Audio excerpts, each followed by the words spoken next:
সদস্য। হবিগঞ্জের শিক্ষক, শিক্ষার্থী ও বিভিন্ন শ্রেণী পেশার মানুষের সাথে মতবিনিময় করেছে অরাজনৈতিক আন্দোলন হেজবুত তৌহিদ। শনিবার সকালে শহরের এম সাইফুর রহমান টাউন হলে জেলা শাখার উদ্যোগে এ সভা অনুষ্ঠিত হয়। এতে প্রধান অতিথি ছিলেন সোনাইমুড়ি শহীদি জামে মসজিদের খতিব রাকিব আল হাসান লিহি এবং মুখ্য আলোচক ছিলেন নোয়াখালীর চাষিরহাট নুরুল হক উচ্চ বিদ্যালয়ের প্রধান শিক্ষক রাশেদুল হাসান। সভাপতিত্ব করেন হবিগঞ্জ জেলা হেজবুত তৌহিদের সভাপতি অ্যাডভোকেট এম এ মুতালেব।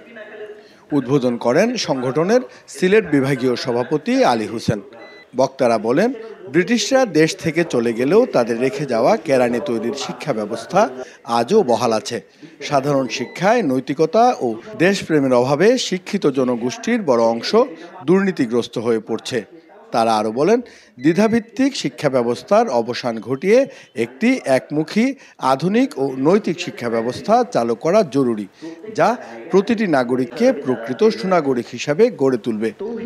অনুষ্ঠানে বিশেষ অতিথি হিসেবে বক্তব্য রাখেন ইসলামী বিশ্ববিদ্যালয় অ্যালামনাই অ্যাসোসিয়েশনের সদস্য ও বিশিষ্ট শিক্ষক শফিকুর রহমান। এ সময় অতিথিদের ফুল দিয়ে বরণ করা হয়। সভায় হবিগঞ্জের বিভিন্ন শ্রেণী পেশার মানুষ, শিক্ষক, শিক্ষার্থী ও সুশীল সমাজের প্রতিনিধিরা উপস্থিত ছিলেন। পরিবারের উত্তরসূরি জনাব মোহাম্মদ চেঞ্জ রুট, যেটা একদম গোড়াতে ছিল। আপনি এই উপমহাদেশের মধ্যে শিক্ষা কমিশন শুরু হয়েছে এ পর্যন্ত আমার জানা মতে 20-25টার কম না, অনেকগুলো শিক্ষা কমিশন হয়েছে। পাকিস্তান আমলে হয়েছে আতাউর রহমান শিক্ষা কমিশন, মাওলানা আকরাম খাঁ শিক্ষা কমিশন। এদের প্রত্যেকের কিন্তু উদ্দেশ্য একটাই ছিল যে এমন একটা এডুকেশন সিস্টেম চালু করতে পারি কিনা দেখি, যেখান থেকে যে প্রোডাক্টগুলো বেরিয়ে আসবে এরা হবে দেশপ্রেমী।